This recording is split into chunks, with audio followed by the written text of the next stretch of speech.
Yes. Did you get it? Nah, we're just gonna do it backwards. Yeah, it's just in marrying mode. The more of a disaster this thing is, maybe the better.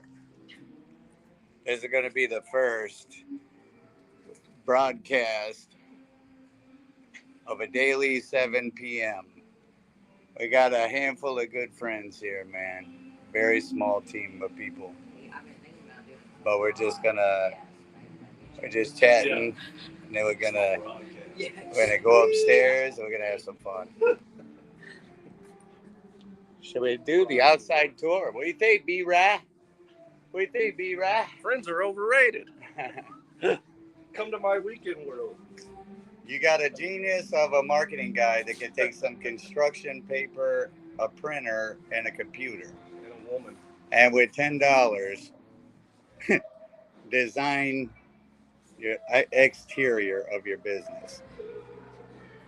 Isn't it beautiful? We got a good soundtrack. Look at all this stuff we got going on in here, right? Horror and Timbo, Jaunt, Retros, the Blockbuster, the Vendor Village. Man, what a cool place. Let me show you how cool this place could be. Soon we'll have our stuff together here with some stuff we wanted to queue up for you guys to show you mock-ups and things. But essentially right there above that lion, we want the Weekend World logo all big and nice and lit up. Every one of these pillars with a theater marquee poster that lights up and changes colors for like green for, St. Patrick's Day, or red and white for Christmas, whatever. Up there,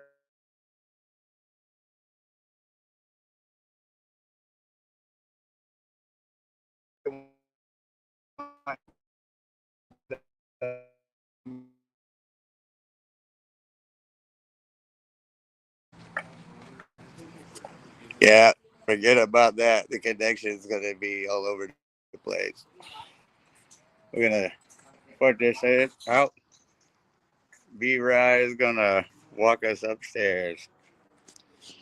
Whoever's controlling the broadcast in there, if they could go ahead and add Nathan's camera to the main. Did you go live on the computer? Mm-hmm. Okay, so he should be. I know. Here we go, baby.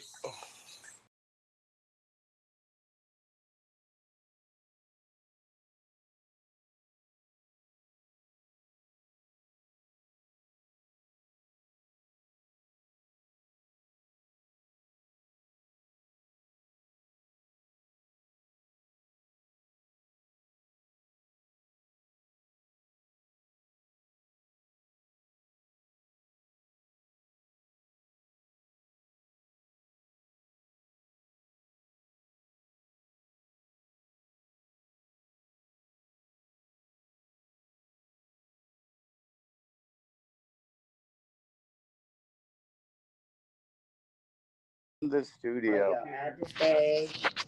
Oh. There it is. There you go. Whoa.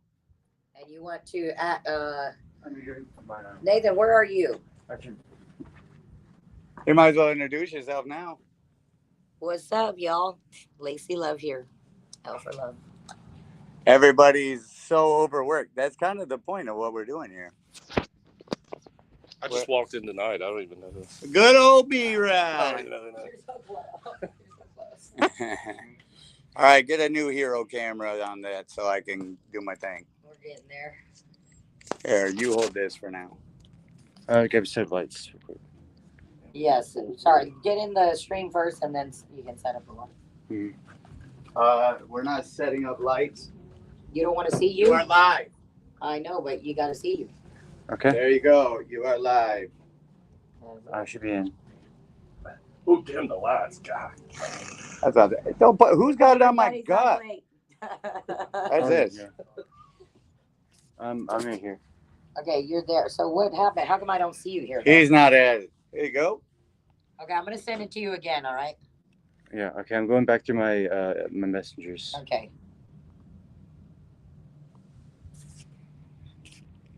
gonna send it to you one more The time. professional Mike. There you go. Send it to me. No offense there. That's not gonna say it. Whoa, look at that. Your hat's all like super intense. Anything? You got y'all got a noise. Did you get it? Are you in now? Thought it was. Let's see. Try again. Yeah, hit the link. Sure, thank you. Make sure you join. Clip them nose hairs. Yeah, I need to quit giving people the view.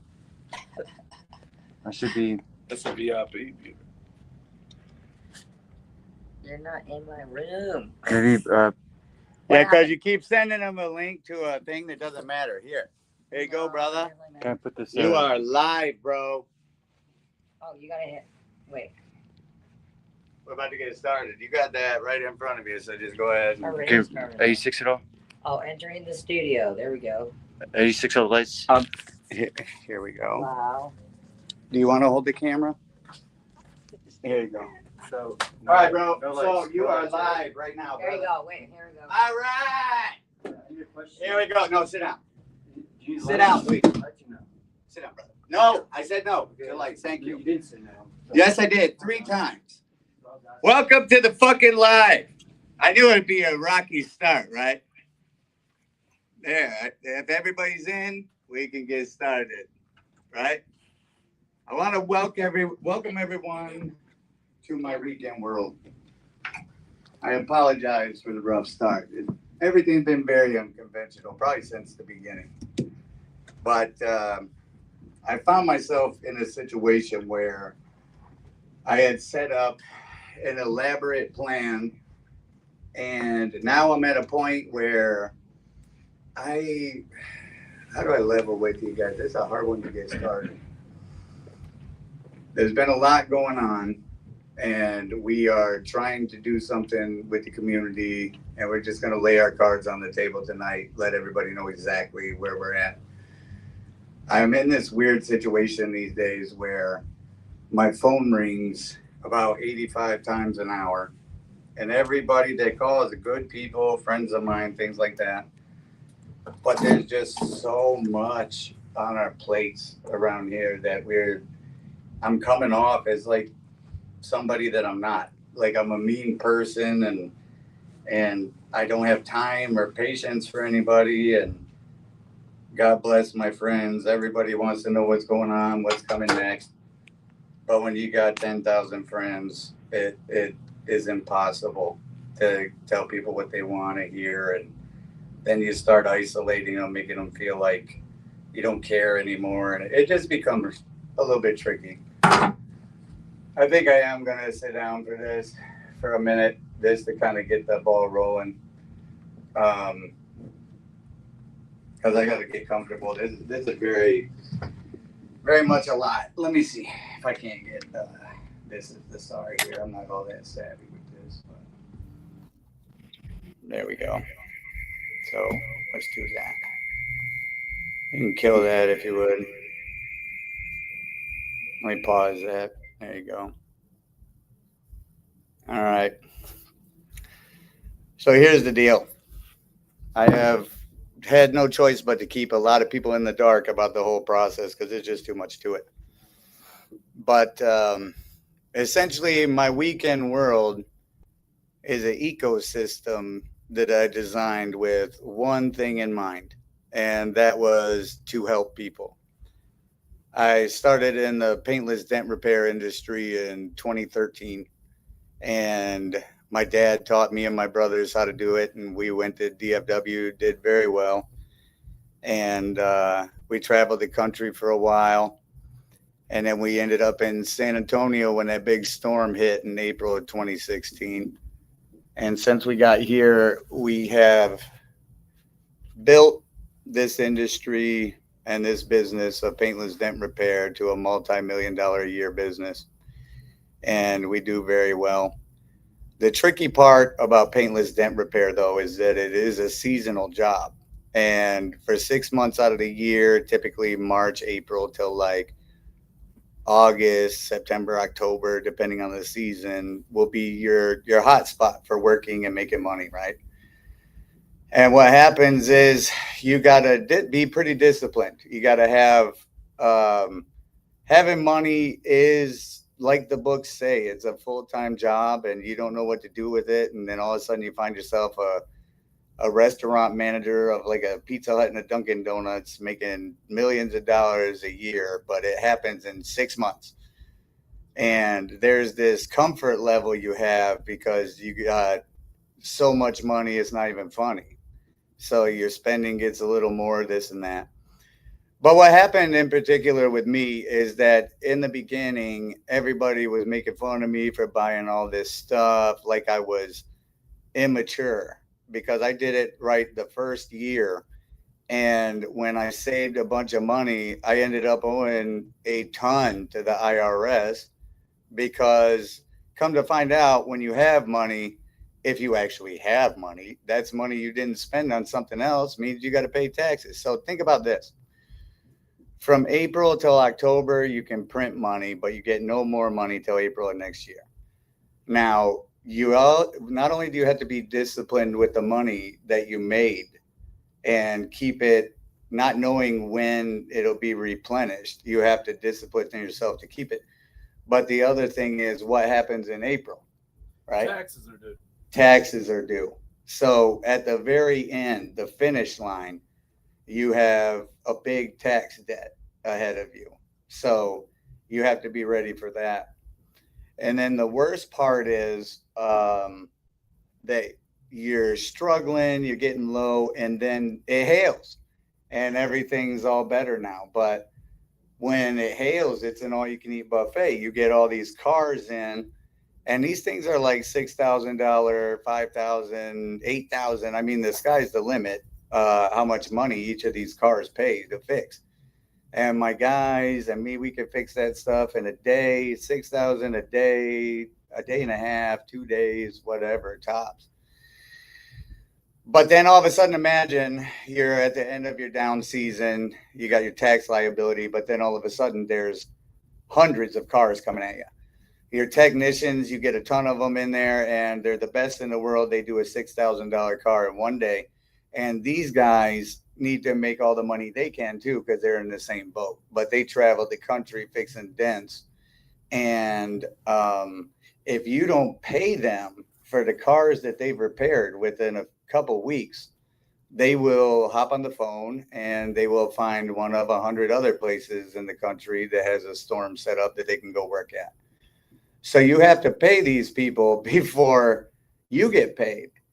We came in 2016 and we've taken care of all the body shops. At the time, it was ProCares and AMMs. And I mean, there was Service Kings, there was Calibers, there was all these shops. We had a ton of shops. I built up the San Antonio network really quick.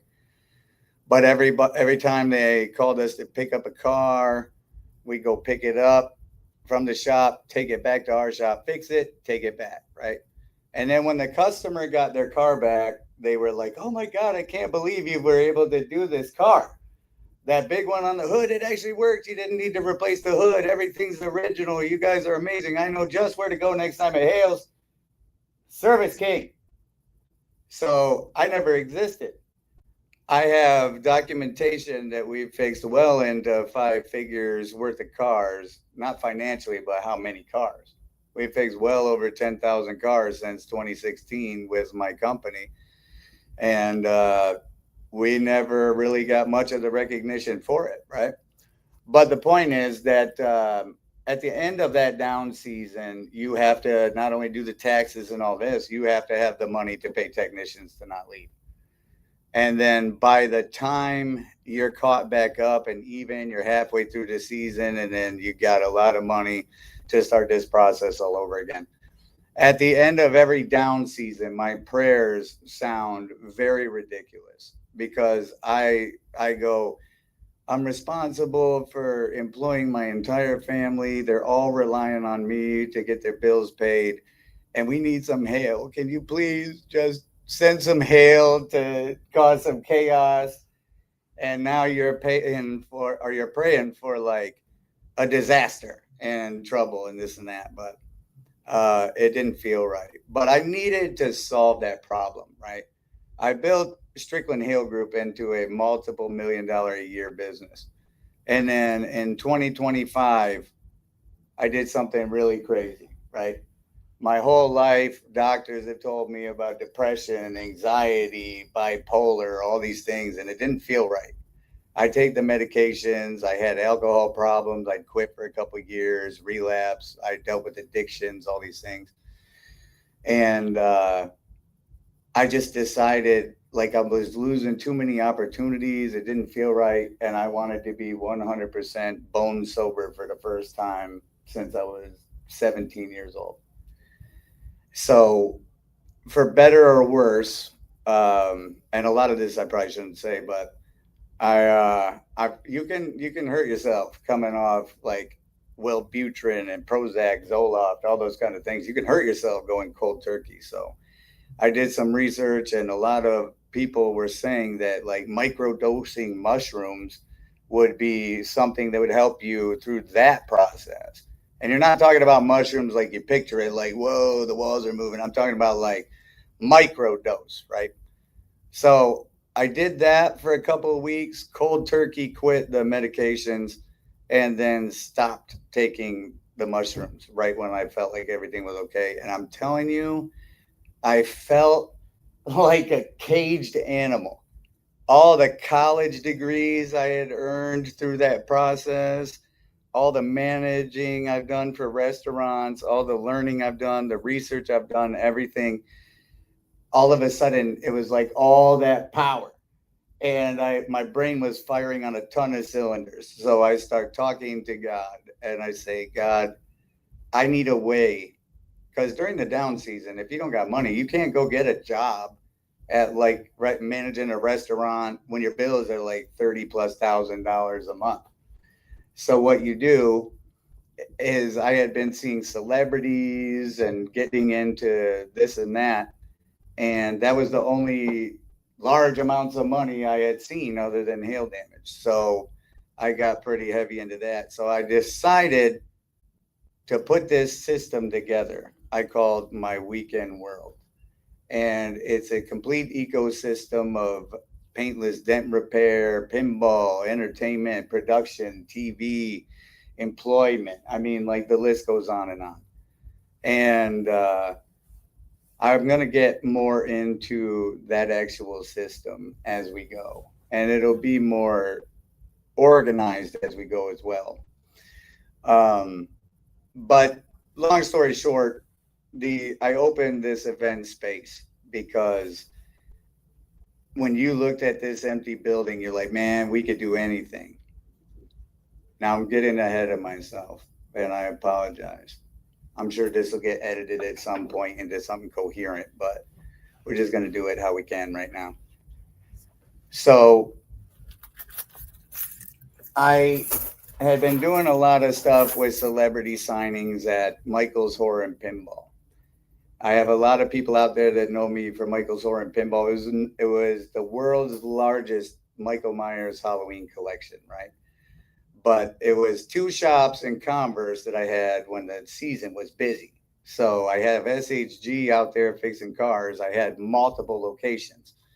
And then when the season slowed down, I got this building right here next door that I'm doing nothing with. So all the horror stuff I collected, my pinball machines, I realized, oh my God, I'm going to buy this stuff anyway. If I turn it into a business, it could be like, it could help with the tax write-off, right? So essentially, I was building my tax write-off, and hopefully something would come of it in the future. But then it went pretty popular. I wasn't advertising. I didn't want no one in there. It was just my stuff. And as a collector, collectors will understand that. But people would come in because they heard about it through the Vine, and they wanted to buy stuff. And I'd say, that's not for sale. And people look all disappointed. So I'd say, you'll know by the price if I want to sell it. And you take $100 toy, and people would say, how much for that? I say, oh man, don't be offended, but I need that in my collection. I need $300 for it just to dismiss them. And then they go, deal. And you go, what? And then next thing you know, you sell that one thing that's one of four, the other three don't matter. And that's how it kind of started to get sold off and dwindled off a little bit. But it was rocking. But this year, I had tried to partner up with somebody because if money is an all you can eat buffet, I need to do something right now instead of when I'm desperate and I don't have the resources at the end of the down season to get something started. So I decided to do this system, but I needed a partner to take care of SHG because I can't do the day to day and do this at the same time. So I offered a deal of 40% ownership to a person who will be nameless at this moment. And he came in and I told him the whole system. He knew what was going on. So as I was out here trying to set this stuff up, he was over there taking care of that. Well, he didn't bring in any work. He didn't do any work. He just drove around talking on the phone, following leads for 2+ months, made well over $40,000 in 2 months. And then through the stress and this and that, because the tensions were starting to build because he wasn't bringing anything in and my business was crumbling on the other side of town while I was trying to do something else. He ended up in this stress telling me, go fuck myself. And when he said that, I was like, hey, I know what I got going on is confusing, but you don't get to say that. Like, that's just not going to happen. So it fell through. But at that point, I had already signed up for the Bandera shop and the event space, and now my bills were $65,000 a month. But when he took off, he was like a financial backing, even though it was an operator's agreement that he wasn't operating, right? And but now I'm by myself, and I'll be damned if I'm gonna let any of it go because somebody isn't there to help. That feels like they control things, and they're wrong. They don't see the vision, so shame on them. I'm gonna show them what they missed out on one day, right? So I found myself in a world where I'm standing there with my dad, my brother, my other brother, and my daughter, the wife, and a couple of friends. And as I was asking for help, like it was taking a lot of time and energy to try to explain to everybody why we're doing what we're doing. And I say it's a very overcomplex thing. Just please help me. I need help. And at $65,000 plus a month, it starts getting a little stressful when you're running around trying to raise the money, but you got like 10 different fucking businesses to get going at the same time. And I apologize for jumping ahead. This is a lot. I jokingly tell people I pray for the day I could touch someone's forehead and download all the information instantaneously because the amount of moving parts that goes into these things is just impossible to explain all of it.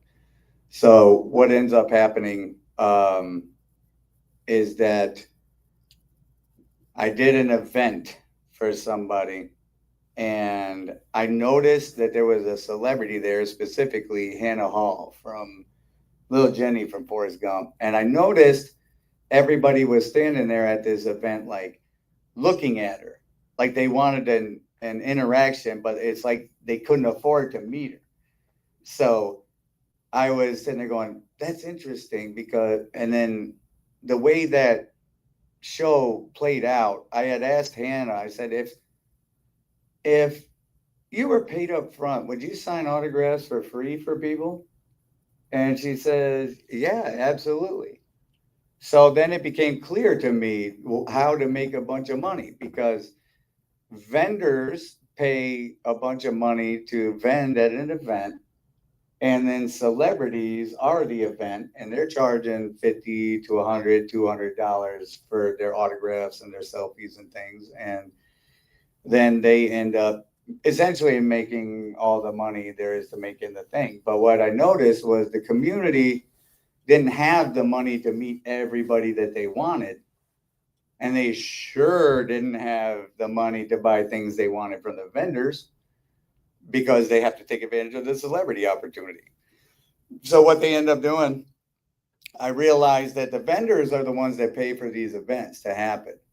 And, you know, if a celebrity will sign for free, then the community would not only get a free autograph, but they'd have money in their pocket to spend on the merchandise of the vendors, right?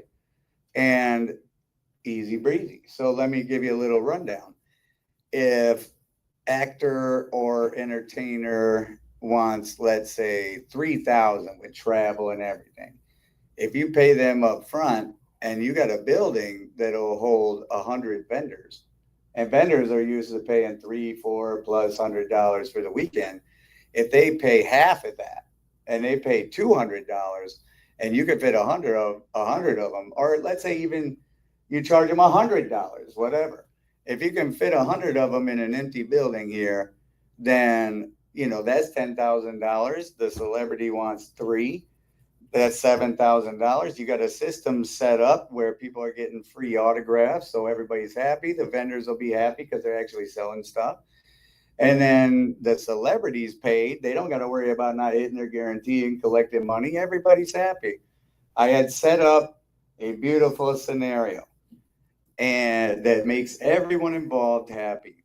And one by one, we talked to these vendors that are friends of ours, and they all said no, except maybe a couple of them. So I end up paying Hannah a bunch of money, paying a couple of actors a bunch of money to come here, and no vendors. But that's all right. There is like a little $10 charge to get into the event. So if 300 people show up wanting to check out all the stuff, blah, blah, blah, it'll still work.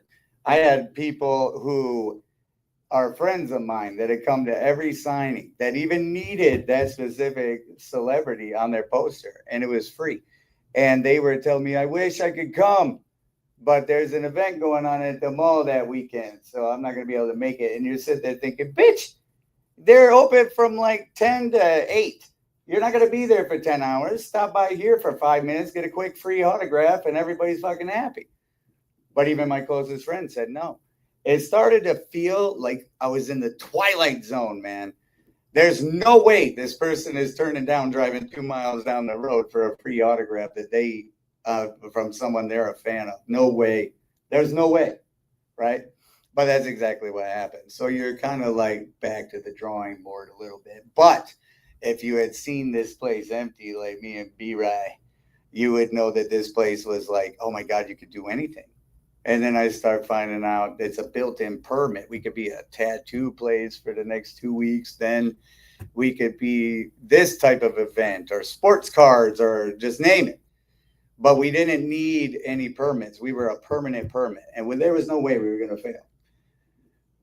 But all of a sudden, back to the 2025 plan, I had a very elaborate plan called My Weekend World. I'm looking forward to get it into one day, but way too much information. But I'm standing there trying to get all these things done. So I start hiring people, right? Because I need a crew. Those people I hire, I'm looking for the cheapest people that'll do whatever. So I hire cheap people. They come in, and within like a month or 2 months of working, they hadn't accomplished nothing. I'm essentially just giving money away. So I stopped doing that. Then I think buy nice or buy twice, right? That's how it works. So I find people that have done estimating for insurance companies for 20 plus years, but they want twice as much as I think they're worth and way more than I think I can afford. But I go for it anyway. And then 2 months later, paying the right person too much money, and they still didn't do a good job. You know what I mean? And so then you're sitting there going, I don't know what to do, man. Like, I'm trying to get help. But the worst part was all the people closest to you were the ones that didn't step it up. Like your partners, the people who you'd been supporting for decades, this and that, nobody was stepping up. And while I'm on this side of town trying to get events going and things like that, there's Strickland Hill Group side of town and an empty building now at 410 and Bandera, and nobody's even like going in there so I could change the hours on Google in case anyone wants to come in for an estimate or something. But everybody's letting me know how much their bills are, and I'm paying them for them with money that I have made selling stuff I had to pay bills to keep this process going. And then I end up in a vicious cycle that lasted a while, but everything was just like, well, let's try this. Oh, let's try that. It was all very conventional business up until the beginning of September. And in the beginning of September, um, my dad had gone to the emergency room. And if you knew him, he's a bone's got to be sticking out of my leg. He wasn't raised. He thought it was a sign of weakness to need to go to a doctor. You know what I mean? And but he asked my brother to take him to the emergency room, and that was very red flag. So my brother called me, said he's taking him there, and I said, let me know what's happening. Well, I called my dad after he got out, and he said, oh, it was a little pain in my stomach, but the doctor said, don't worry about it. There's just some little thing on my stomach, but he said, I wouldn't even worry about it. You don't even need to get a follow-up. And I'm like, nah, doctors don't say that. You could tell that he was downplaying something. But with everything going on, I was like, it'll work itself out. Everything's good. I got to move on to the next 10,000 things. And within a couple weeks, he went from 280 pounds to about 90 and gone, just like that. And we had found out a couple weeks later, because my family in Georgia works at hospitals. So he sent that result to them to get a different opinion. And that's when my grandma called me hysterical, saying that he's lying. Because I was calling him every day, like, how you feeling? You need anything? Oh, I'm good. Everything's fine. No, I talked to the doctor. We're going to get a thing going, blah, blah, blah. And he was just downplaying it the whole time because he didn't want us to worry or anything like that, right? And he knew I had all these things going on. But then through that process, at the last couple days, I get a call from my brother who was working with me at the horror shop, but then had to watch my dad 24/7 because it was getting bad. But we didn't know how bad it was at the time. But he ended up dwindling away. And in the last few days, it was all very dramatic because my family in Georgia, they wanted to come up and see him. And my grandma was hysterical when she called because that result, come to find out, was the most aggressive form of stage 4 cancer there was. And he didn't have one little nobody cares thing on his stomach. He had growths all over his adrenal glands, his esophagus, his lungs, his kidneys, just everywhere.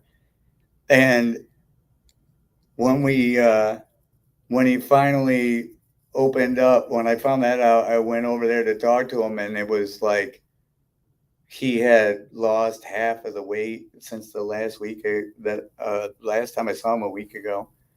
And I said, all right, Pops, what's going on? And he says, I'm dying, bud. And but he was still coherent. So we got everybody over there to have a real emotional talk with him and tell him this and that. And he said great things and what he wanted to happen and all these other things. And everybody knew at that point. And my grandma she was dying to come out here and see him. And she lives in Georgia and she's in her 80s. And I didn't think that drive was a very healthy idea, but now this time I see Pops, I'm like, oh my God, it could be any second, man. And nobody knows what he looks like. And when I saw him, I was like, they don't want to see this. So I call and I'm like, you don't want to come out here. And everybody's like, well, your grandma's dead set on coming out. She booked a hotel and everything. And we're leaving tomorrow morning. And we got a hotel for tomorrow night and this and that. And I said, you don't want to do that. But they had the plan. And then later on that day, the day before they were coming, my brother called me and said, you need to get here quick. So I rushed over there. And it was clear that that was going to be it because now he's like not even responding and he's like weighs nothing and he was a big guy, man, just like the strongest, biggest guy. And we end up, I called my grandma and I said, "You're not going to be able to make it. So we might as well do this now." And she got everybody in the family over to her place and they FaceTimed me. And I had to sit there and hold the camera while everybody took turns trying to be like saying the most poetic shit that they could think of because they knew this was the very last time they were going to talk to their brother, their uncle, their son, and everybody's falling apart. And I'm listening to this one by one, holding my dad's hand and holding the camera with the other, and just being there, the middleman, to let them say goodbye. And when we got off the phone, I talked to Pops. I told him, because he was a preacher, he had done all kinds of things, and he had Bible collections, and religion was a big subject in my family. And I told him I had been praying and reading the Bible a lot more lately, and I finally picked a favorite scripture. Was in Romans. It was Romans 8:31, right? And it essentially says that if God be for us, who be against us?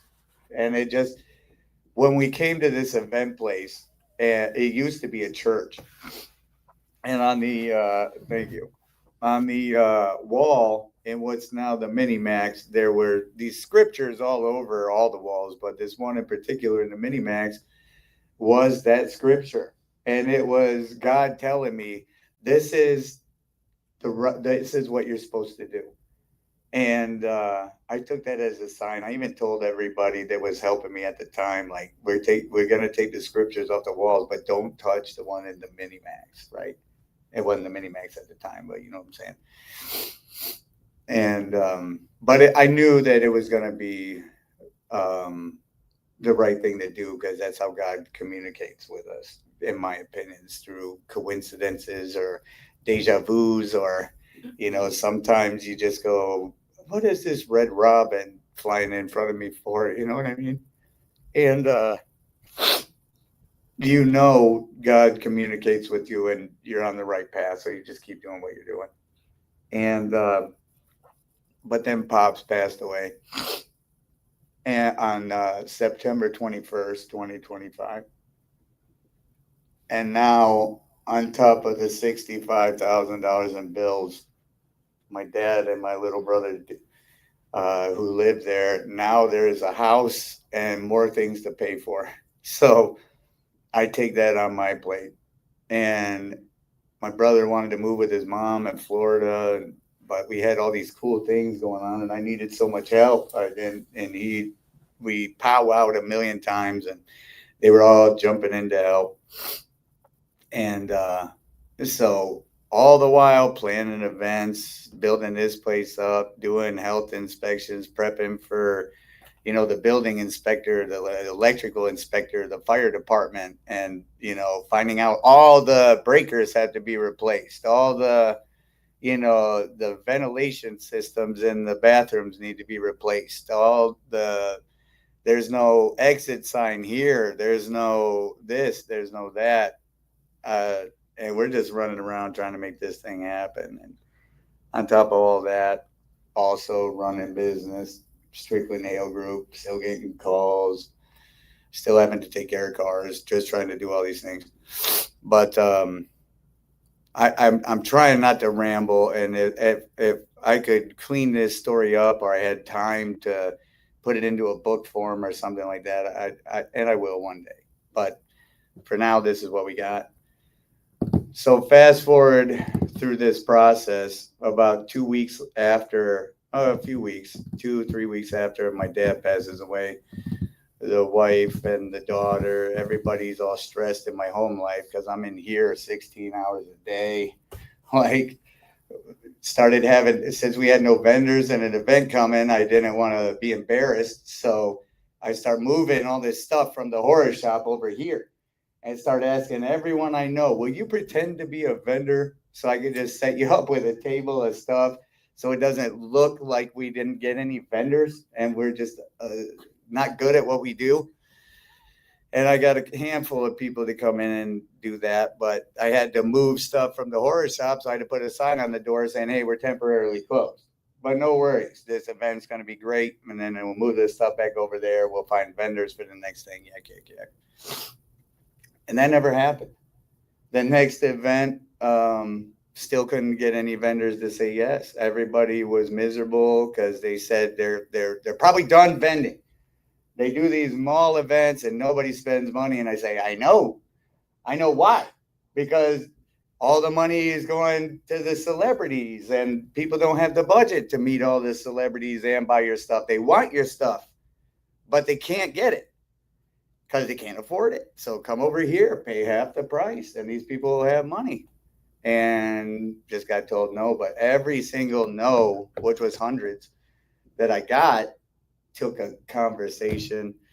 It was a friend that is not supporting you. I mean, it was hard not to take all this stuff personally because this whole time, at any moment, like this could break and everything will be fine.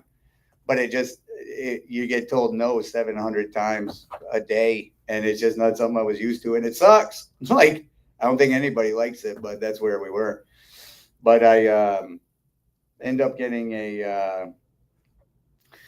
just trying to plug and chug, and 16 hours a day. And then a couple of weeks after Pops had passed, which would have been about a month and a half after I opened this place,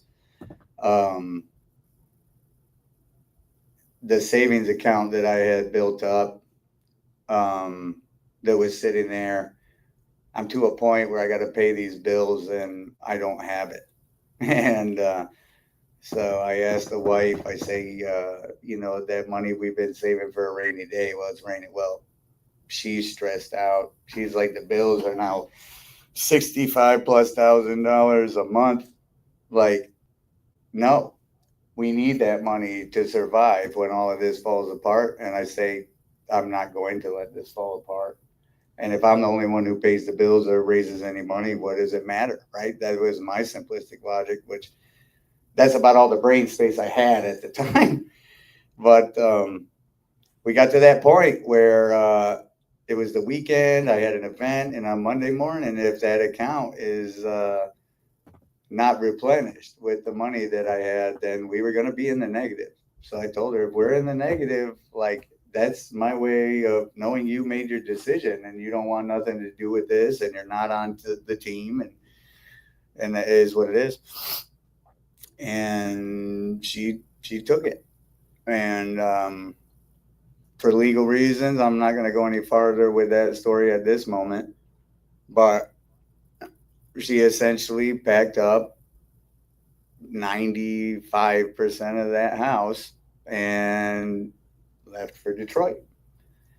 And now I don't have that help, which it wasn't a whole lot of, I mean, she helped a little, but not really. But now I don't even have that. So now it's just me and my brothers. And the personal part of it was, I know I was starting to confuse everybody with how much business needed to be done and, oh, I'm trying to this and that. But it felt like she got the impression I was more having fun with celebrities than I was, caring about them or money or bills. It was quite the opposite. That's what I was using this to set up a better future for everybody. But she didn't see the vision at that time, and I can't say I blame her at this point, to be honest with you. But we were. So now I don't have anything. Money in the bank. I got all my accounts are negative a few months ago. And but I'm gonna make it happen. I keep paying celebrities to come out. I keep paying for this. This is gonna work, and it just wasn't working. And I think it was a great setup. Everybody should be happy. All these different things we were doing, but we are essentially a new startup and it's hard to get going. But the hail cars, the season had practically like disappeared with no one paying attention. And so, we powwowed, me and my brothers, and I said, these are the cards in our hands. We got these 2 shops at Converse. We got the Bandera shop. We got this event space. So you guys take this half, I'll take this half. And I was starting to prep for the possibility of failure. So now if that be the case and I got to destroy my credit, the lease is almost up at my house in Schertz. So if I leave there, I'm going to move closer to this area because this is going to happen. And they're taking care of that. And so I need to set that up. So I got this place out here and they're going to take over that side. I'm going to take over this side. Well, after that long powwow of he's going to take care of SHG, he didn't. And I kept asking for help, and they just weren't helping, man. And then after a month or so after that powwow of how we're going to take over the world and all the odds are against us, but we're a team, we're going to do this.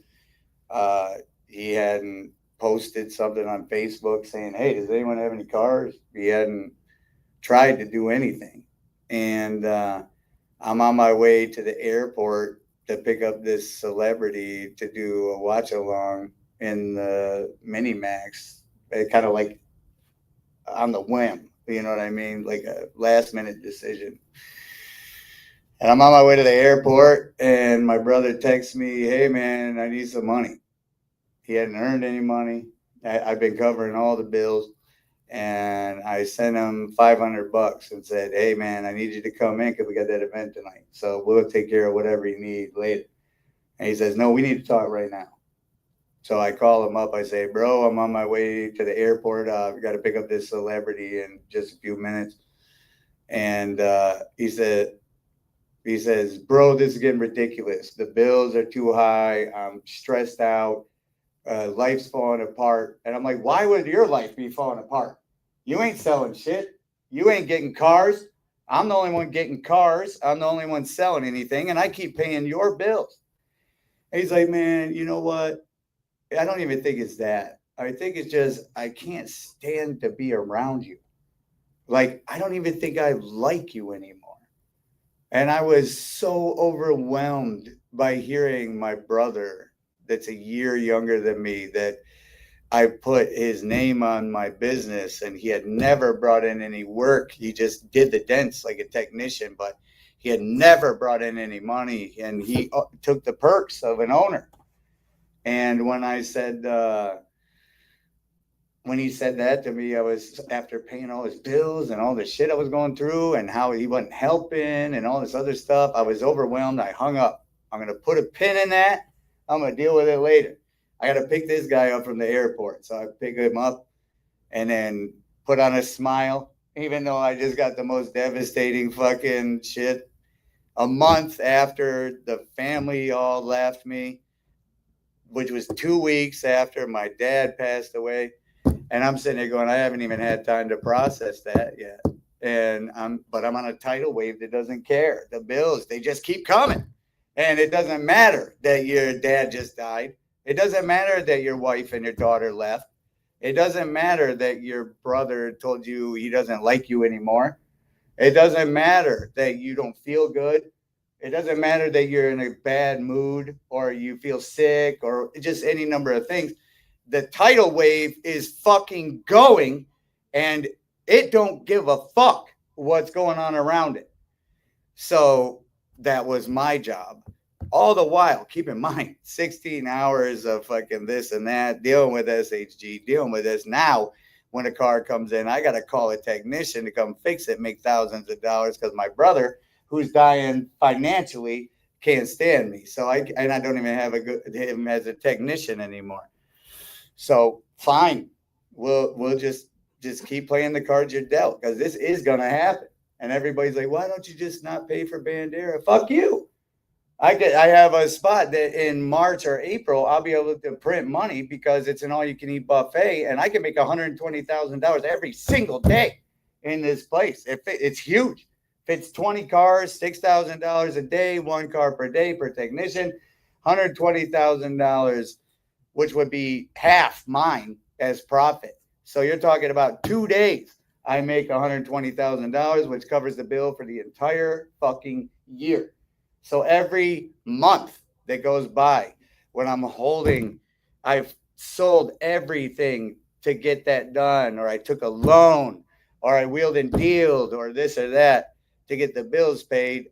I think to myself, I'm going to pay for Bandera this month confidently because I am going to, without fail, get in here and set this place up. I'm going to find some help, and then we are going to be making money, and I won't have to sell shit for the next time. But I found quite a few people to come in, and I offered partnership deals where, hey, man, I'm a baller on a budget. I can't pay you right now, but I can pay you whatever you produce. And at a $6,000 car, I'll give you 20%. So you're talking $1,200 per car that comes into this fucking building. And now that I don't even have help at Converse, but there's still cars coming in, I'll give you 20% of the entire fucking company. Just come into Bandera and sit there from Monday through Friday from 8 to 4 so that I could put hours on the door. So that at the very least, I could try to capitalize on this traffic, right? And people are like, oh my God, this is huge. You're partnered up with this guy. I love this. I love this. You got documented multi-million dollars a year in sales. This is a fucking no-brainer. I'll see you Monday at 8. Then I show up Monday at 8. And they're not there yet. So I call, they don't answer. And I sit there for an hour, 2 hours, trying to call, no answer. I'm like, okay, well, I don't know what the hell happened, but this is like a Twilight Zone episode.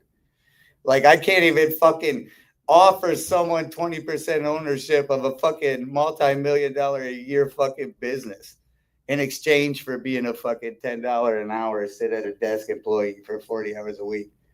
And I had been setting up all these deals with this event, and I'm just getting told no left and right. It's like I'm being blocked. And it all got very spiritual from the beginning because this was the plan God and I had in a nutshell, which it'll get a lot more elaborate at a different time. But the overview is that I will succeed without fail, and it'll succeed better than I think. But the rule is I can't be dishonest and lie to people. I can't go out looking for money. I have to set out to help people, and then it'll happen. But I'm not allowed to know when or how it's going to happen, right? But I know. Fuck that. I didn't used to know. I know it's going to happen. I just still don't know when or how, right? But we ran around setting up all these deals and scenarios. Then we, in this place, we had to change it around quite a bit with the different rooms and things like that. And I realized, well, if this room's not making money and if it's all going to fail, then I'm going to do what I like. So you know what I want? I want a place where I could shop for toys, or I could go to the movies or do whatever. Because I hated going to the movies. I always end up in a fight in the parking lot because someone's being a fucking loudmouth, right? Then you go to an expensive place. It costs more and the food sucks. And you're still dealing with people who are upper echelon that know not to be rude, but they're sitting there fucking chewing on ice and fucking slurping drinks and fucking chewing on chips and shit. And you're like, I can't fucking focus. So I'm going to set this place up the way if I got to move to this motherfucker one day, because it's all I have left, I'm going to set this place up fun. And then I felt that familiar feeling. You could tell when it's God talking to you, because you get this overwhelming, like, what? And everything around you, all the stress, all the everything disappears. And now your whole world, everything you did was not in vain. Now this is what's going to happen. And I go, oh my God. And it was like God told me what to do. And I was like, grab the tape measure. And Kevin grabs the tape measure and I measure the room. And I'm like, oh no, that's like 200 and something square feet. And then I Google it and found that the record was 175. I'm like, fuck. Oh, it felt good. And then I went, oh my God, the room we do the podcast in. Do you see it? Let's get a little bit of help in here real quick. We got a good guy spirit guy gonna come chat with me for a minute. Because he sees how awesome and professional this production is, and he wants to put his face on it. The soundtrack to the first videotape. Man,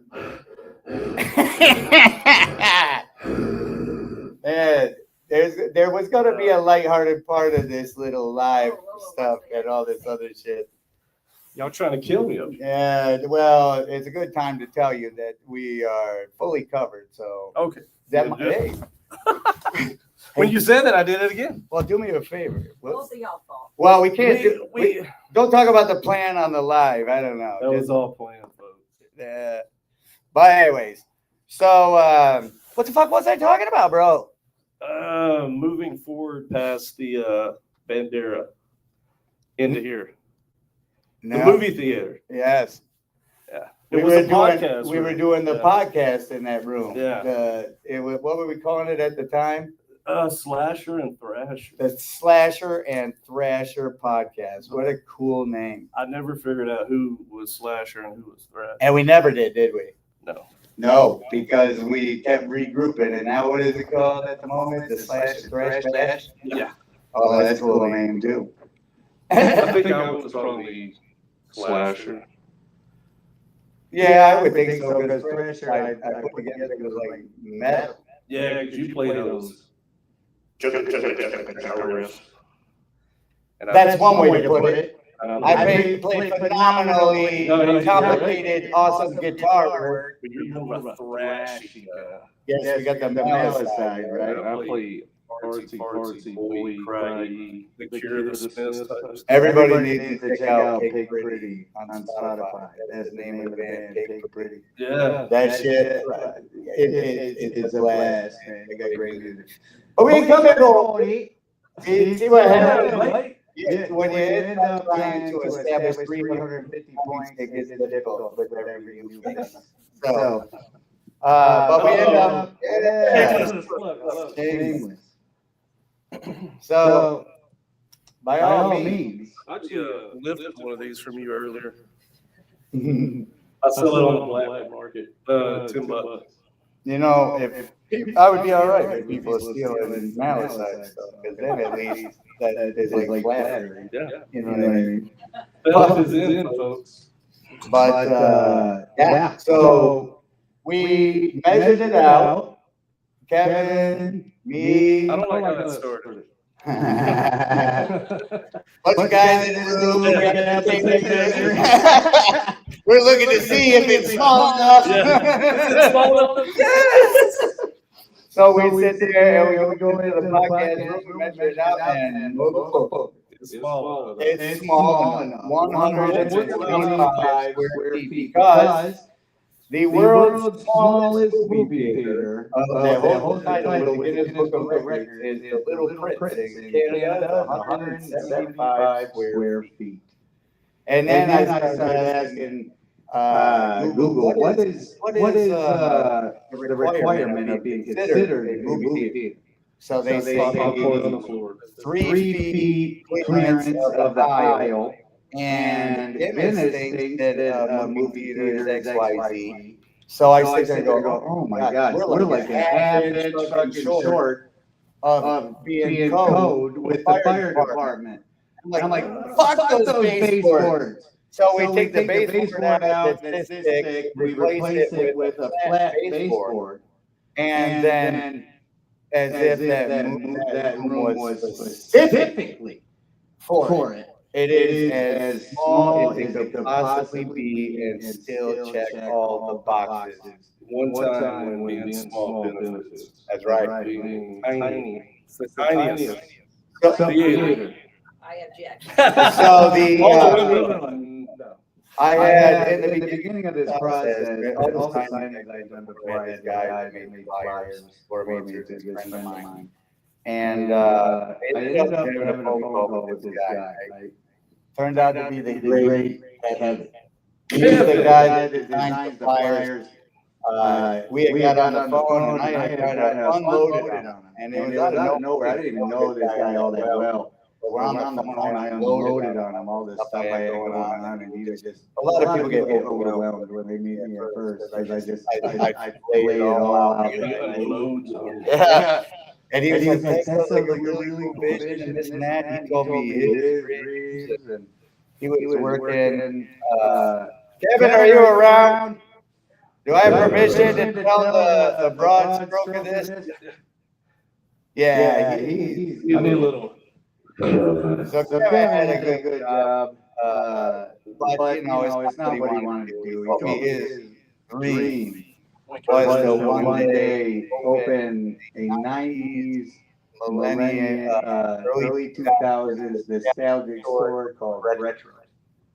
But it's going to be difficult because, you know, I work to live, and, you know, when would you ever get ahead, right? If you need a trapper keeper, go see Kevin. So I told him, I said, my friend, like, I think you're like amazing. And we had talked about the flyers he'd done. He had designed the logos for half the shops in the malls. And when he told me how much, I'm like, oh my God, he's doing it for peanuts. Like, this is the most undervalued guy in the entire world.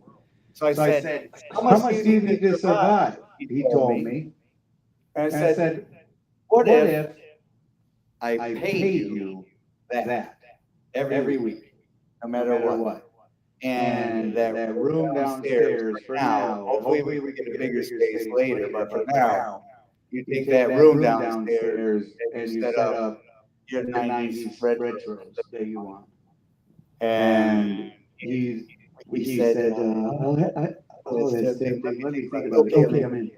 Pretty much. And he's like, but it's not right. I gotta give 2 weeks and this and that. And he exited the right way and joined. Now I tell him, we're all over the map. We're all over the map. This is going to be a success. How it's set up. But it keeps changing. But it keeps changing. I'm gonna keep you here. I'm gonna keep you here. We're gonna take over this world. We're gonna take over this world. He's just been designing all the flyers, selling stuff at Retro. I would say enjoying life. Ever since. Months, man. I've been unrecognizable with all this stress and pressure. This is what he looks like now. My, how he's aged. Bro, I gotta tell you this, right? We're sitting here on January 6th, and after being told no by all these people and getting straight up Twilight Zone vibes, man, like I'm being blocked. I literally started. I pray every day. I'm asking questions. I do my research. I take college knowledge. I have all the stuff to try to make rhyme of this thing, man. And I end up talking to a friend who likes astrology, and she's telling me that it makes perfect sense in all the stuff you're going through right now. Because 2025 is this type of year, and 2026 is all about new beginnings. So 25 is cutting the fat, getting everyone out of your life along. And 2026 is the year for wild success. You know what I mean? I'm frantically telling everybody, you watch. Come 12:01 on January 1st. It's gonna be like night and day difference. All we need is for 2026.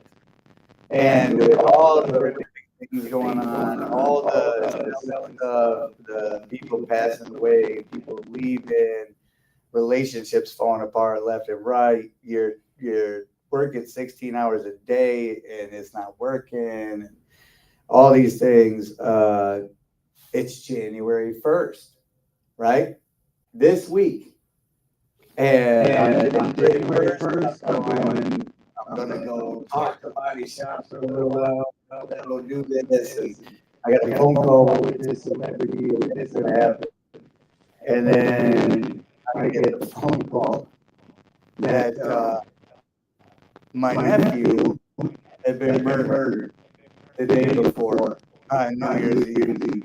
26 years old, like the happiest, shyest, most nice fucking kid on the planet, starts dating this girl, and this girl has an ex that's got a protection order against him and all this other stuff. And then comes to find out on New Year's, this guy followed them around and saw where my nephew lived, waited for him to go to sleep, and then broke into his apartment and went in there and started stabbing his face until he passed away.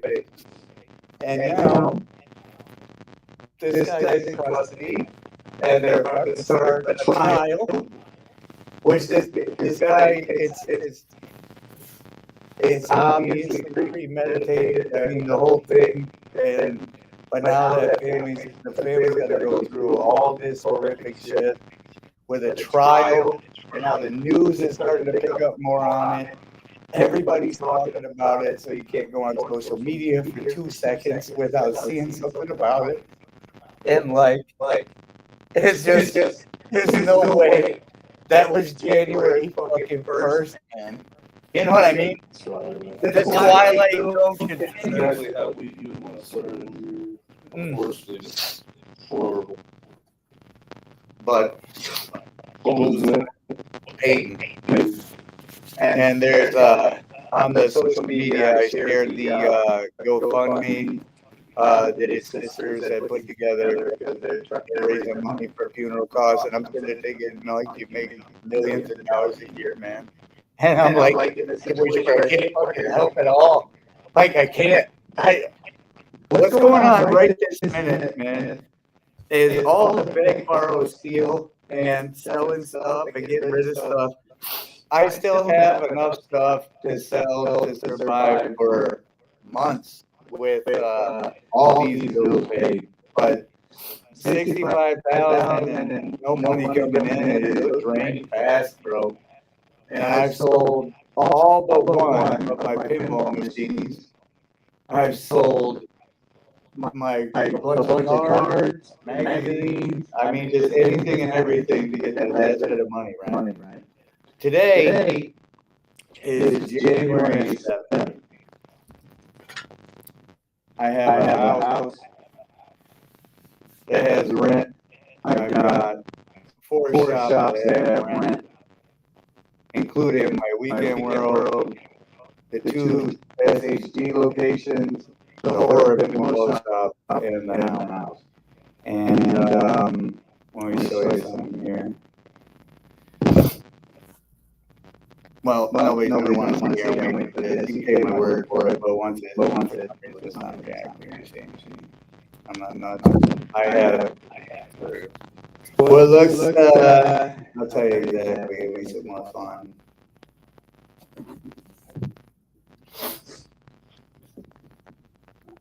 You should be telling that real well. Being on a second, third party, like 2 factor multi. What the fuck do they call it?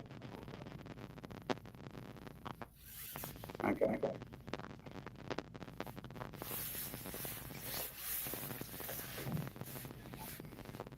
Two accounts. How much is it in the first one? 390. And what's in the second one? 135. Well, that's the savings account. What's in there? $30. Okay. So 400.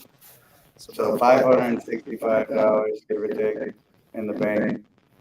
Still got plenty of stuff to sell, this and that. But here's what's tricky, dude. I know how this is gonna work, so I am gladly going to keep selling everything I have. But there's a moment where you realize, oh my God, it's failure an option, right? Well, when you run out of plasma. Yeah, right. So I said, thinking, man, the money I need to survive with these jobs for 3 months would float me in my personal life for another 2 years. Like, if I could get rid of all the businesses, all the buildings, then forget about the $100,000 that you make every day, that you will make every day with SHG in 2 or 3 months. because you gotta, you don't want to pay bills with something you have just for a little bit more time if it doesn't work, right? But you do know it's gonna work. He's kind of starting to feel the dilemma a little bit, right? Every one of those stories I'm gonna get into later in a different, bigger way. This is gonna be like a series.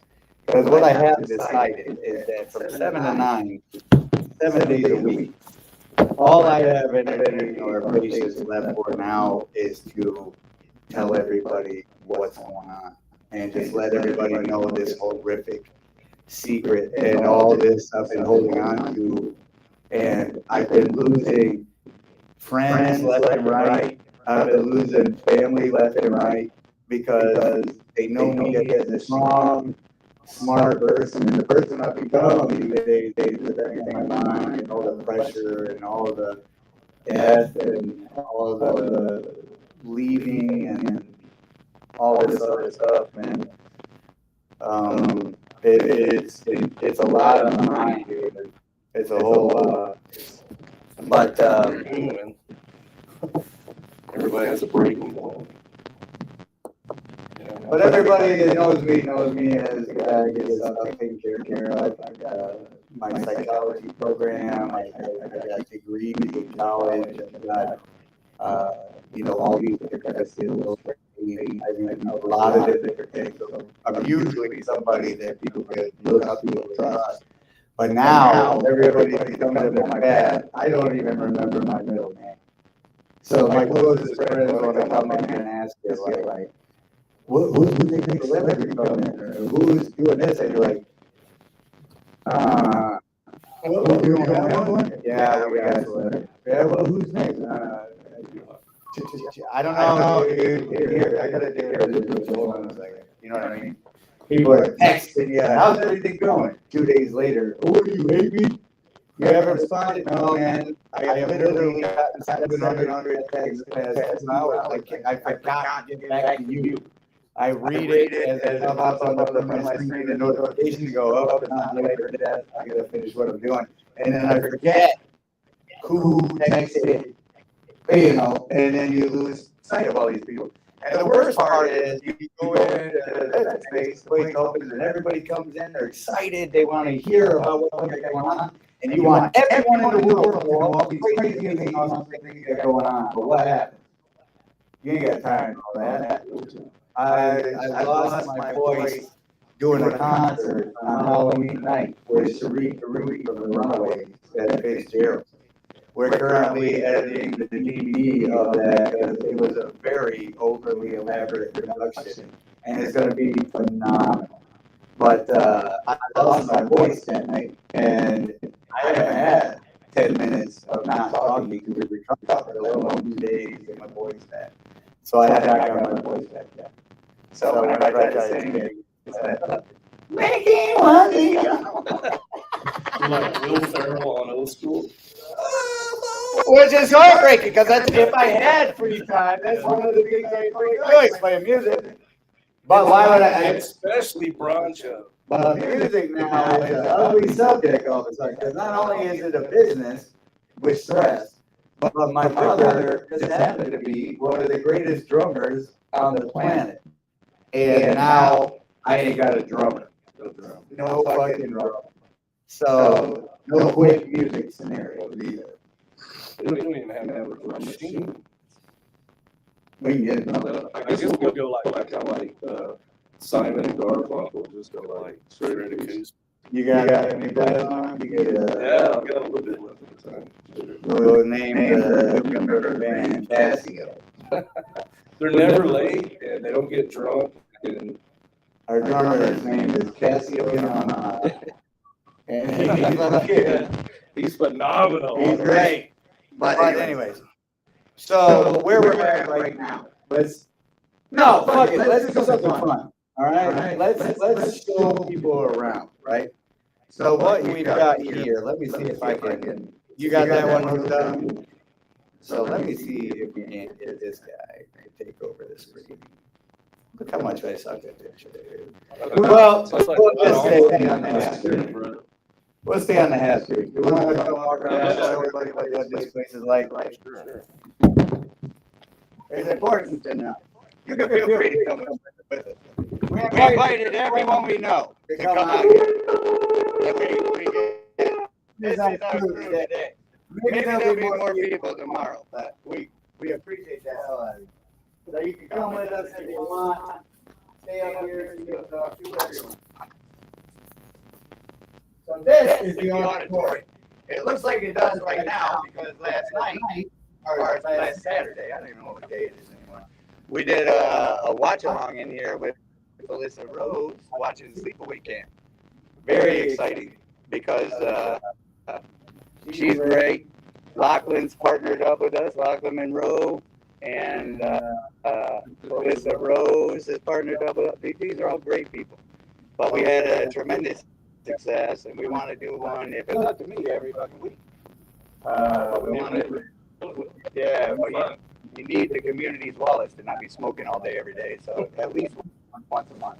So right now, once a month, we'll have a different celebrity come down here and do a watch along with the movie that they're famous for. They will do commentary during a Q&A after, and you know your boy Mike is going to try to talk to them into signing some stuff for you or taking pictures with you or whatever they're willing to do for you.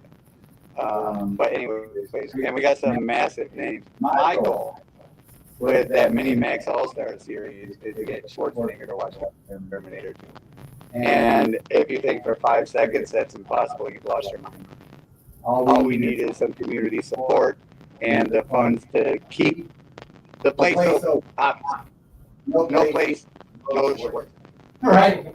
So we have events here. Everybody wants events on Saturday, Sunday, or Friday, Saturday. People in this place to do board meetings. If you're a church and you want to do your service, we could set up some chairs. We could host a birthday party. We could do a 80s like dress up party, a cosplay party, burlesque show, a magic show, stand-up comedy. We have bands come in here and pay for rehearsal space because we have all the music equipment set up. We can do concerts. We are BYOB. We're an open-ended permit. This place can be anything, anytime, damn near. So this is all for rent any day of the week that we don't have something going on. The current decorations, like I said, it's because of the watch. What have we had up here? We've had Santa Claus, we've had art show outside, we've had bands record downstairs, upstairs we've had Lachlan's been here, Hannah Hall, oh man, Jennifer Banco, Tiffany Shepard. She was disappointed we didn't take This the right bucket. here, yeah, we'll take it a bucket. We'll get you next. This is what I had to do for a couple hours before we started this. What you guys are looking at is about $250,000 worth of basketball cards. You know why? Because when I was making money, I realized I'm going to have to pay taxes on this shit. And I'm not trying to avoid taxes, but I would like to keep the money in hand. I'll put it to you like this. If I put $100,000 in my bank account right now, I'm going to tip too much, I'm going to eat better food, and I'm going to just make poor decisions until I have nothing. So if my livelihood and success depends on my discipline, I need to be good and honest. And honest, if I'm being honest 100% with myself, I have money like everyone else burns a hole in their pocket. They want to have fun stuff. So as long as I buy fun stuff that maintains value, I can turn around and sell it. So instead of putting a couple $100,000 in the bank, I chose to collect this specific year every basketball card base set, starting with Michael Jordan's rookie year and going all the way to Kobe Bryant's rookie year. Obviously, I took the Jordan rookies out because I'm not putting them into a 9-page, but there you have it. The complete set of Jordan, second year, third year. These are all the Fleer sets.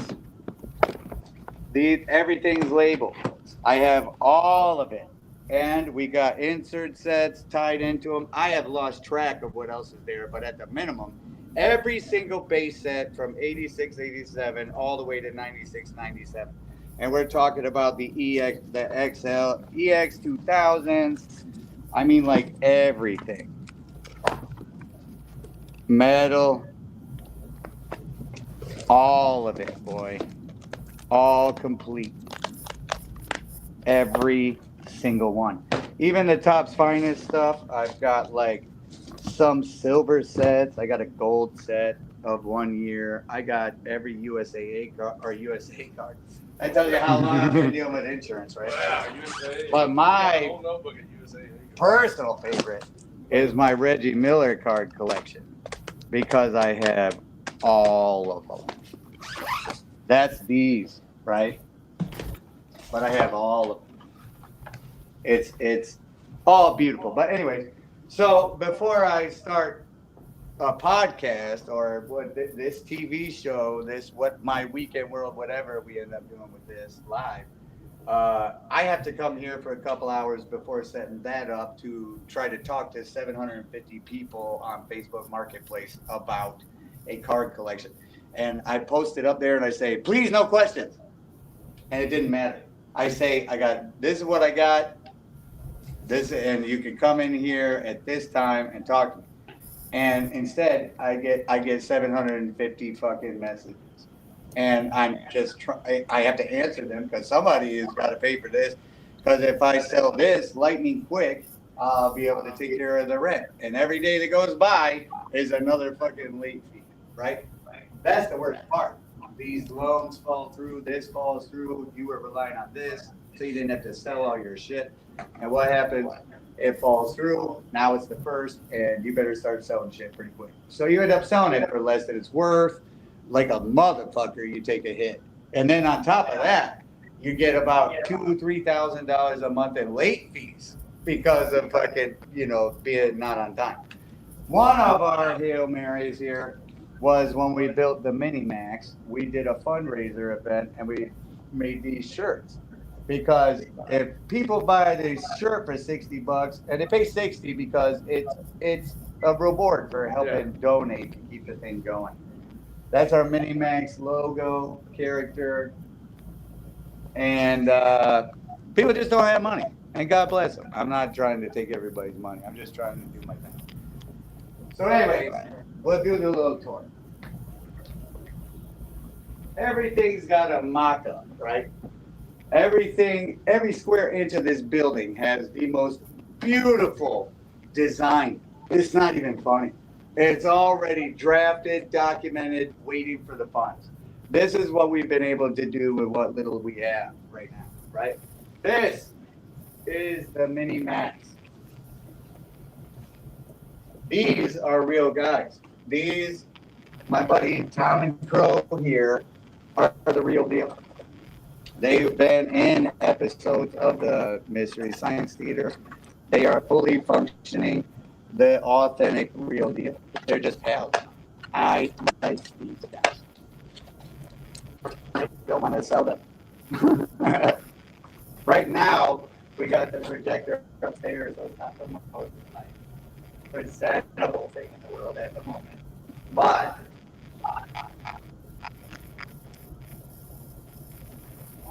125 square feet of pure beauty. This thing is game changer. What these LED lights light up, any color, makes a beautiful walkway. We'll show you a better presentation later. This is the screen. This actually was the original. This was the podcast room.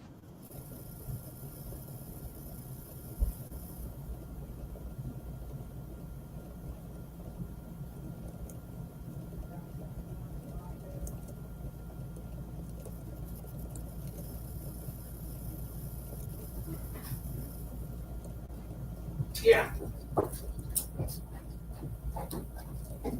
Everybody wait!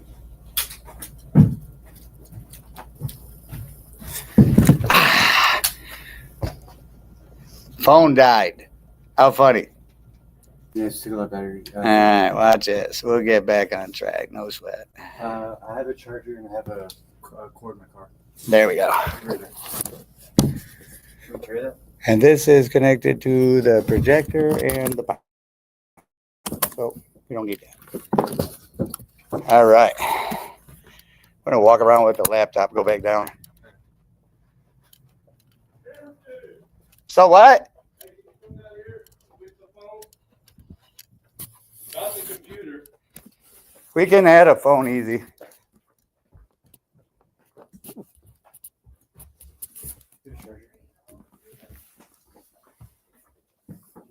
All right.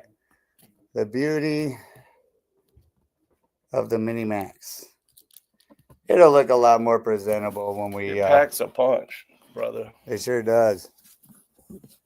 Let's see what else we got. So there's the Mini Max.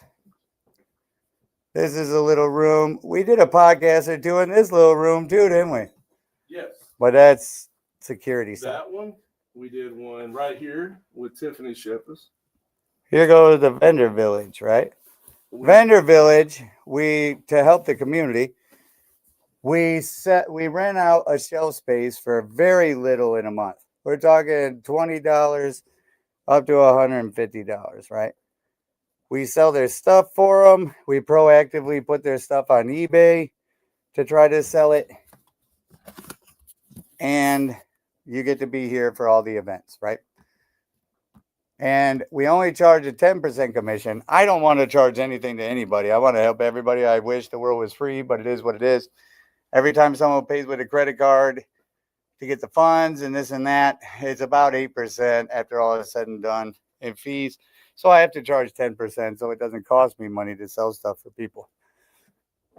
Then we've got Kevin's Retros.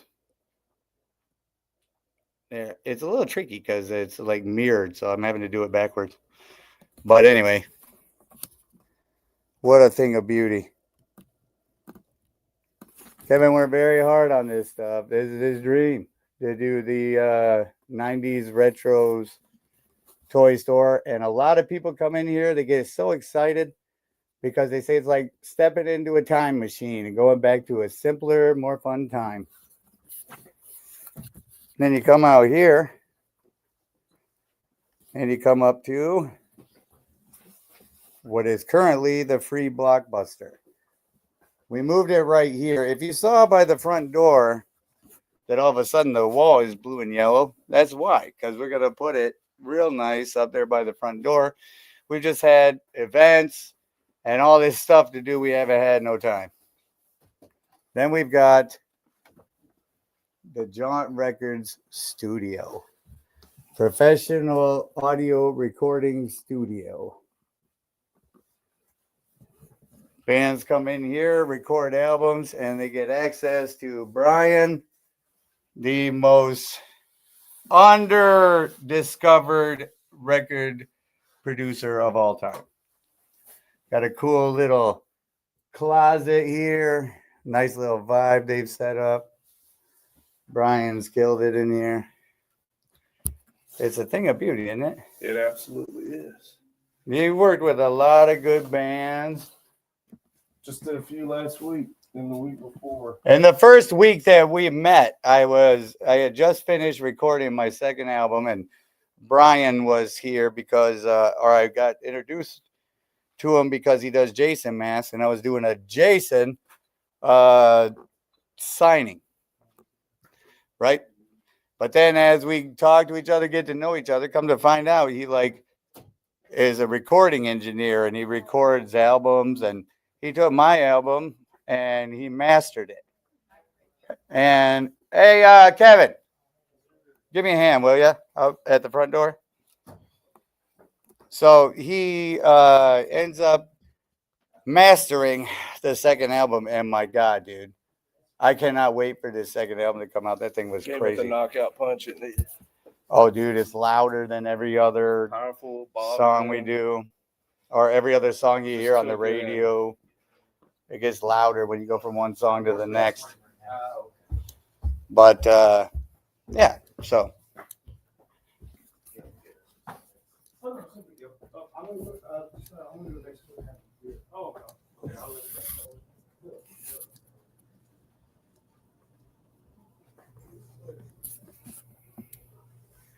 It's all beautiful. The fact that this was production wise a complete disaster, I'm kind of glad because it's going to get better. Everything's going to get better. But this was the plan. I set all this up. I try to help the community. We have sponsorship opportunities. We got the Guinness Book of World Records coming down once we raise $25,000 for them because the original record holder, the Little Prince, went gangbuster busy when they did the Guinness certification. Plus, the city wants to get involved, sponsors want to get involved, all these things. I've got ways for your logo to be focused at that event with for little money, very little. We're talking like $100. We'll get you your name in there. We've been filming a TV show on right now. We're doing every Tuesday after 5 o'clock is open filming. We were doing casting calls, but now it's open filming because we're filming My Weekend World, the kind of reality sitcom where we can show people what our events look like before they even happen, so that it's a weird, unique marketing way that I've never heard of, where you can essentially, your real life is a commercial for your event through a TV show that happens every week.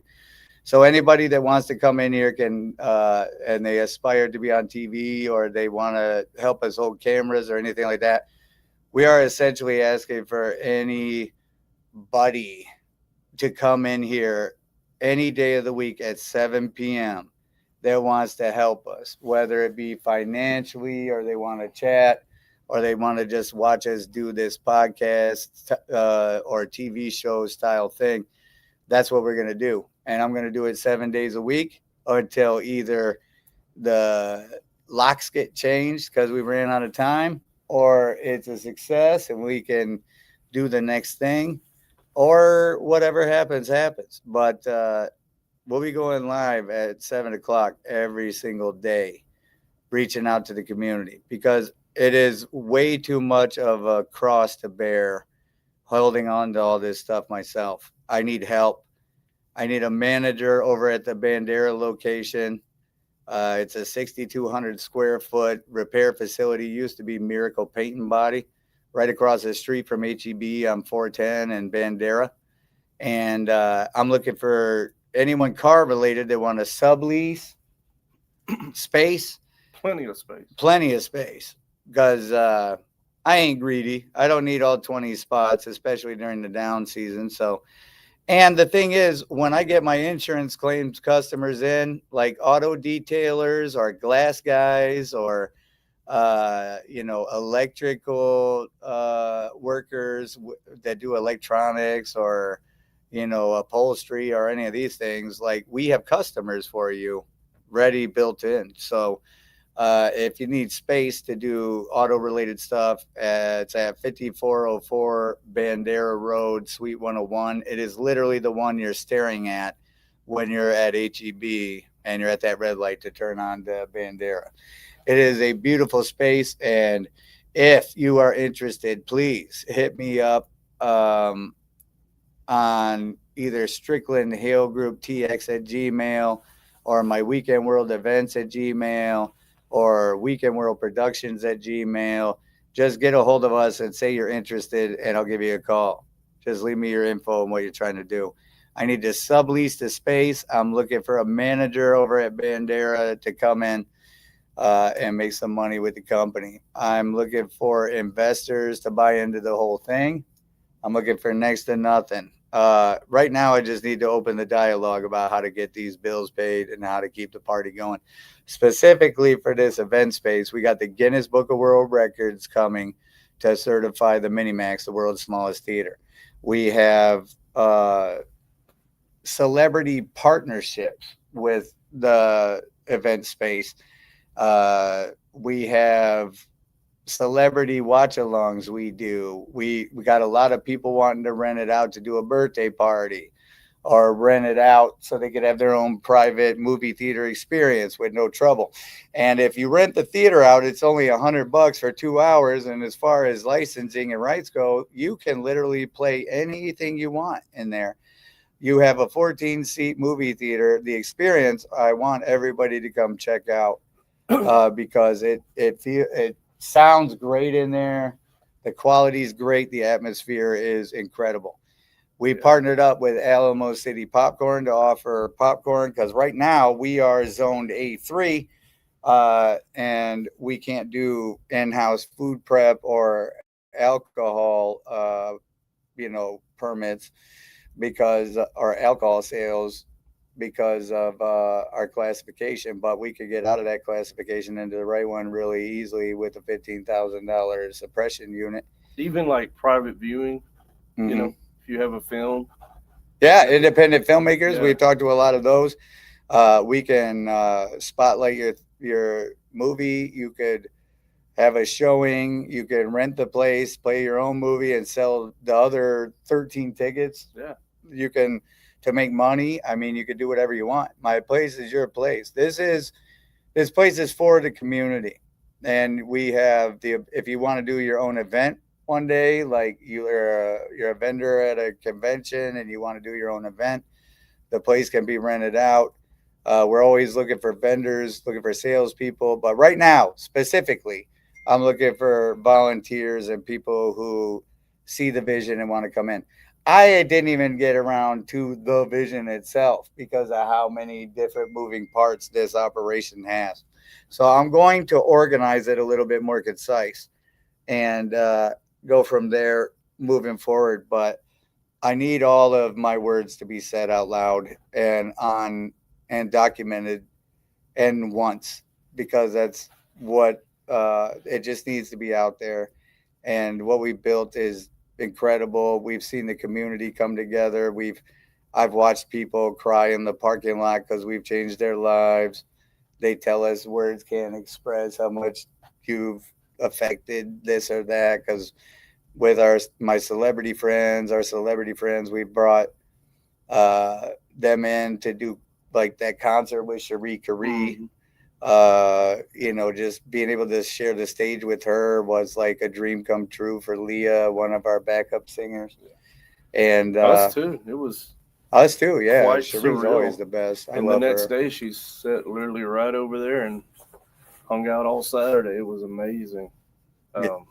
That's a story all its own, right Yeah, there. that's a whole other. That whole debacle was like 950 moving parts, and the show and all this other stuff. But you can go on Weekend World Productions YouTube channel, and you could see at least the intro teaser that played on the projectors when they started the show. That was pretty fun. We've been running around. The reason celebrities come and people don't even know they were here is because we've been filming a TV show for network TV where we put celebrities to work in local San Antonio businesses to help the San Antonio community and independent business owners to excel. Because when we do a filming, the celebrity advertiser is going to be there. So celebrity fans show up to see him or her. Customers that are regulars of yours want to be there for your special event. Plus, anybody who wants to be seen on TV shows up with the hopes of being filmed. So the day we film your episode, your place is packed with customers. So it's an immediate return on investment. And these celebrity friends of mine will do it for way less than you think. But as they all want to help. I've had a chance to share the vision with a few people, and everybody's on board. I've got great people that are willing they've quit their jobs to join this thing. They've, cut their price in half because they know it doesn't make sense financially as from a celebrity vantage point, but they want to help us. They will do anything and everything to help us. Everybody will that knows the vision. And I'm going to make sure to put something up about the vision very soon. Maybe that's what I'll focus on tomorrow, but long story short, man, we got $300 in the bank. I do. And, I'm going to keep this place going, but we need to spread the word. And I'm looking for people to buy in percentage ownerships for next to nothing. And I'm even throwing in equal ownership of Strickland Hale Group, a proven multi-million-dollar a year business, to sweeten the deal just to keep everything going. So, we're trying to find, if we had $200,000, we could put all the signs outside to say, not everything's bigger in Texas, which was the saying that I was able to put in for on the USPTO website as a trademark. That put that on the side there where it says Embassy Church. We got all the logos, the theater marquee posters I'm going. shocked it wasn't taken. That's what I'm saying. So don't take it. It was meant to happen. And leave comments on the page live right now if you got any like ideas, suggestions, things you want to accomplish with us. You can go back to interviews where we've done with a year ago where we stressed community. So I think people are a little nervous, but come in here and let's get to know your name and see if we can get you going with something, and we'll have fun too. Between the celebrities, the theater, the free Blockbuster that Kevin set up went viral as a motherfucker. It was covered a couple months ago by My SA and Ken's Five and the San Antonio Current and all these radio stations and news stations from here to Dallas. If you Google free Blockbuster San Antonio, you're going to see a whole lot of stuff pop up about It's on the it. news a couple times. It must have been a great idea because just a couple weeks after it went viral, the library stole it. And now they're doing it. But we don't care about that. We love just the community because it went so viral. All these people come in every day doing the give a movie, take a movie thing with Blockbuster. It's just, just making sure the bills are paid so the party can keep going, man. We're not money driven. We're community driven. We are literally trying to set up something that's special for the community. And this is somewhere you could rent for birthday. But I mean, we could go on and on. But long story short, we need people renting the Mini Max for their own private showings. We need independent filmmakers. We need schools. We need investors. We need anybody. We need the community. We're throwing it out there that we do not want to lose this place without telling everybody what we could lose. And we want everybody to have a place to enjoy because we've got all the free things to do. We've got mega cheap things to do. We are here. We got video games all set up downstairs that kids can play for free. Adults can come here. You could BYOB if you want to just hang out. I mean, the sky's the limit. We've got arcades that want to come in here and set up if we want. We got options to do anything in this place. We've been filming. So anybody who wants to be on TV, just show up here on Tuesdays after 5 p.m. I'm going to keep doing this. So what I'm asking everybody is just to take a look at the stuff we got going on. We got, My Weekend World social medias, My Weekend World events, Weekend World Productions. If you go on the YouTube channel and look at the Weekend World Productions channel, that's where you'll see the Lachlan Monroe commercials, the Felissa Rose commercial, the teasers for the TV show, the celebrities, the band stuff, like all that stuff. I mean, we got a lot of stuff going on in here. And I would love to be able to queue up some YouTube stuff, but we lost connection there. But maybe I'll just keep going live sporadically for fun. But just in the scheme of trying to get things organized and check 1,000 boxes at once, even though, they keep telling me I'm trying to eat an elephant and the only way to do it's one bite at a time. But I got like a couple days to get this elephant devoured. And I know I'm going to devour it. And we'll see you live tomorrow at 7 o'clock. because we're gonna get this stuff together. But there's QR codes. Visit the social medias, dig around a little bit, see what you like, because we've got sponsorship deals out there that you can find. We've got mainly email us if you got any ideas, or you're a potential investor, or you want more information about something, or you can just come here and show your support. We're going to be here from 4 to 9 Monday through Friday, Saturday and Sunday 12 to 9. Best way is just to come up in here and physically be here. We got horror merchandise and collectibles to buy. We got retro toys. We got masks. I mean, name it. We got a lot of stuff going on. If you got hail damage on your car, that is a huge help, because we could take care of you and charge you nothing for it. And you'll get the best company in town to fix it, and you won't have to pay anything for it.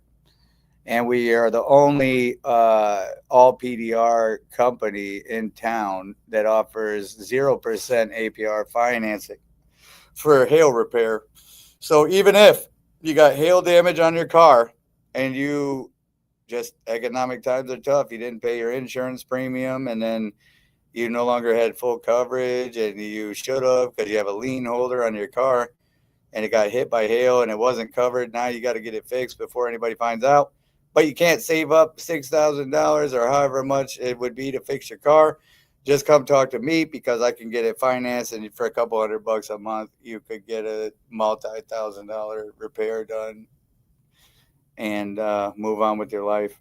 I wish I was a better salesperson or more organized about this stuff, but I'm just throwing it out there what we got going on, because it's getting beyond my control, and I don't know how to do this without a whole lot of help. So if you don't got money, you got time, please come in. We got volunteer positions we're looking for. We're just going to keep plugging and chugging. Just wish us luck, and God will find a way, my friends. And I look forward to telling you more about this process. There's significantly more, and I'll get it all written up, organized, and more concise next time. But thank you guys so much for checking it out.